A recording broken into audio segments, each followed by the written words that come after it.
You want to do that? 60 seconds back and forth? That works. Or if you guys want, we could give it another shot at just keeping it open convo.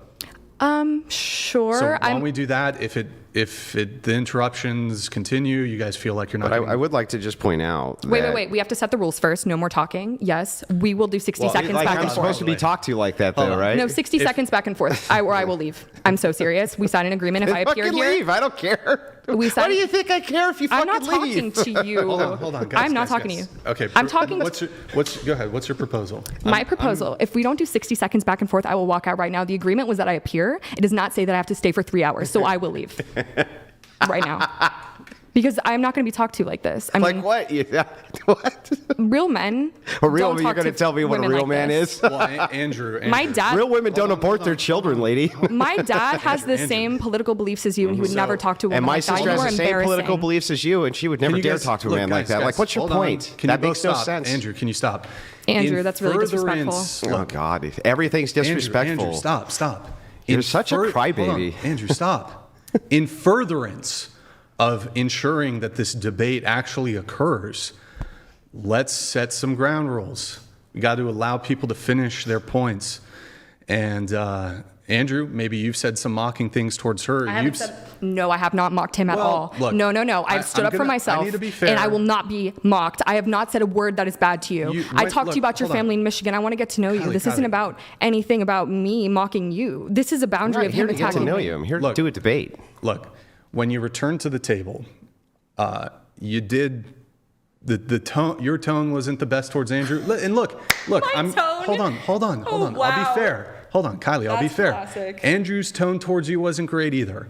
In furtherance of ensuring that the debate actually occurs, why don't we just get back to it and stick to the substance of the conversation? Okay. I'm trying to be fair to both of you. But 60 seconds each, yeah? No interruptions? Andrew, if you're fine with that, then I'm fine with that. So Great. And if you guys are open to it, if that goes well, the 60 seconds each, we can bring it back to open conversation. Okay. Well, there does have to be some cross-examination at some point, but yeah, that's fine. Sure. Okay. So Kylie, go ahead. You have 60 seconds. Okay, so the point of my conversation here is I would genuinely like to have an open discussion about like what feminism means and to debunk some of the feminist myths, but my opponent seems to want to attack me instead and call me names, which is totally okay. I'm used to that, especially if you look at my comments online. But the point being, I'm going to try my best to keep it very mellow. Again, if I'm being attacked, I am going to get defensive, but I would like to start by saying, yes, the McKinsey study in sociology, psychology studies are flawed, and that is true.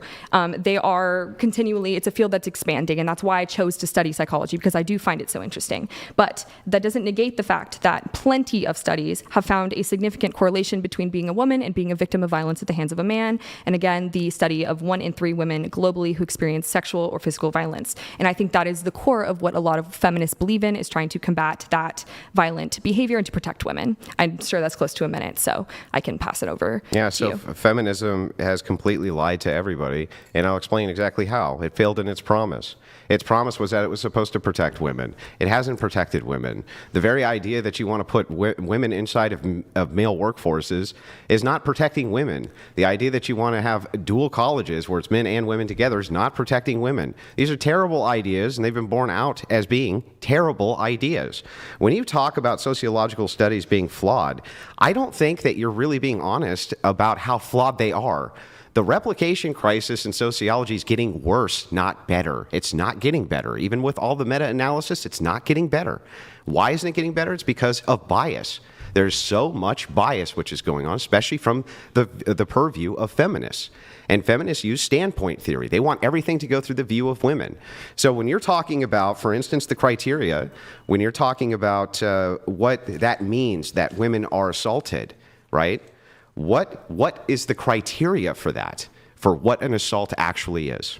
That's a really good question. We are definitely working on defining the lines for that. So right now there's an acronym that we are coming up with that we want to teach in schools of like what that means, which is FRIES, so freely given, reversible, informed, enthusiastic, or engaged in specific of what consent means, so that there is no confusion about what is happening in terms of, like whether it's an assault, because I know that does happen where men are confused and they don't know, and especially if there's alcohol involved. And so my goal is to protect women, and also to make sure that men know that if they are causing harm, that, I mean, a lot of men, they don't want to hurt other people. They don't realize it. And so I think if we have better education about like what assault is and how to prevent it, because again, there are male victims. So I think if it's something that we can come forward about and make sure that everyone feels heard and supported, then men would also come forward more about like if they've been assaulted. This doesn't answer my question, though. My question is, when you cite the data on how many of these women have actually been assaulted,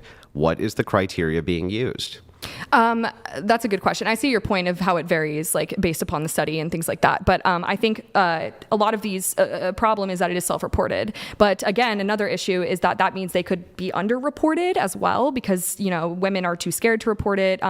So yes, there are issues with that. But another thing though is that women are definitely in a position in the home where they are not safe in a lot of places. And again, that comes back to the kind of assumption that I was talking about earlier, is that like it's because we married the wrong man and this guy is unsafe in our home. But it's not about that. It's sometimes when you marry somebody or you date somebody, they can then become violent towards you because they see you as their property almost. Most of these domestic violence claims and things like this are happening from single mothers with boyfriends, though, not happening from the father at home. Do you in have a married source relationships. For that? Yes, I do. Okay. No, I'm just wondering because Not only is that factually the case, but interestingly enough, if the state seizes custody of a child inside of an abusive home, the child's actually more likely at the hands of the state to die than they are in the hands of the abusive home, which is insane, but true.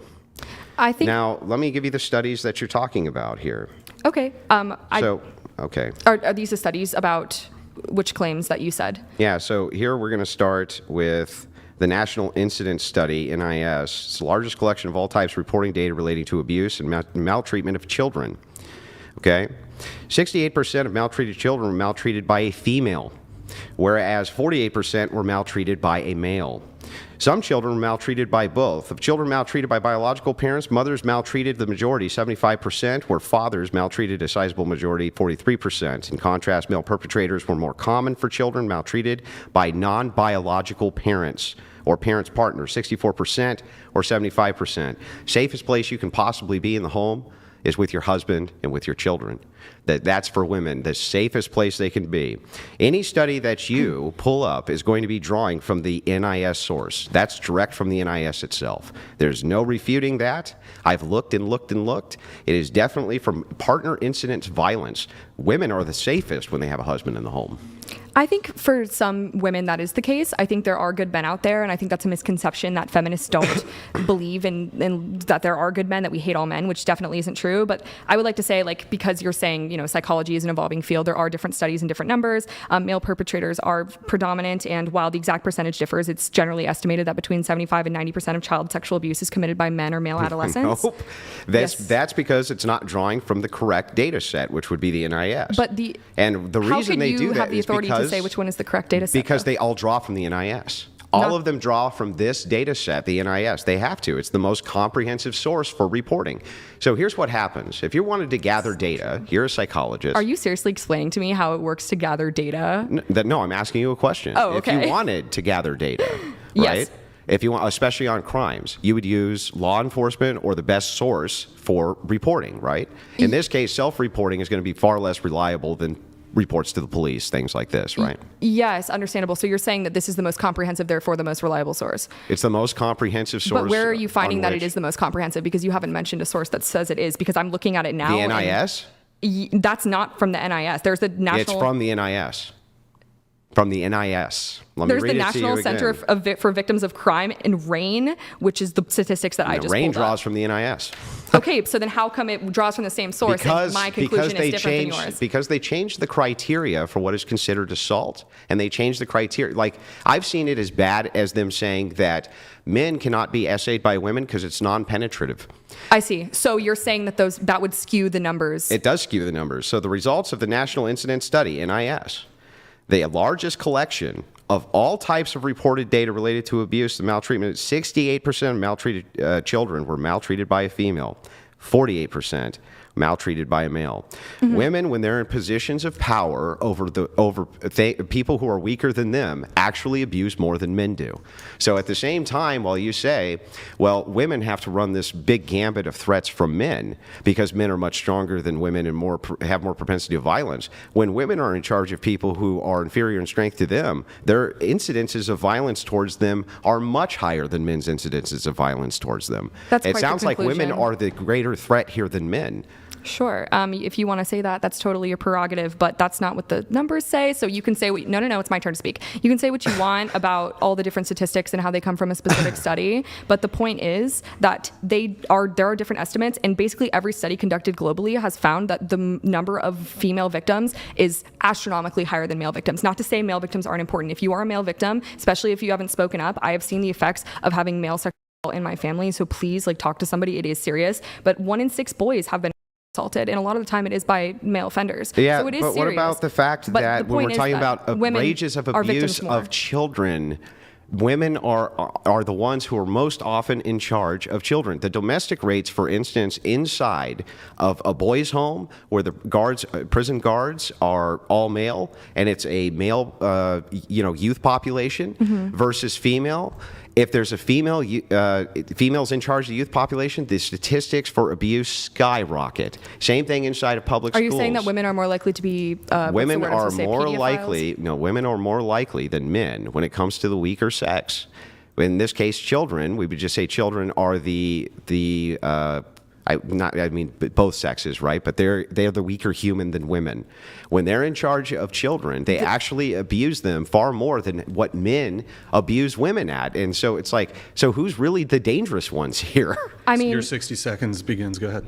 Thank you. Thank you. Well, I would like to say that is a claim that is a reasonable conclusion that you are drawing from the data that you are presenting. Unfortunately, that is not true, though, that the vast majority of sex offenders are male, and especially when, there are still female offenders, and that is still bad. But the point is that there is significant male dominance, and that most sex offenders are male, and females do commit sex crimes, but they're often underrepresented as perpetrators. So you're correct. But hold on. Data you're reporting, is it? Do you want to continue? Yes, please. And so I'll give you your 60. This is from the United States Commission Sentencing, which is just about sexual abuse offenders. And there's a whole pie chart here, about how many times they offend and who they offend and who they're under guidance for. And again, it is saying that the vast majority, up to 80% of the perpetrators are men. Yeah, yeah, you can talk now. So, women, do you agree with me that I have to ask some questions here so I can figure some things out? I hope that you'll answer them.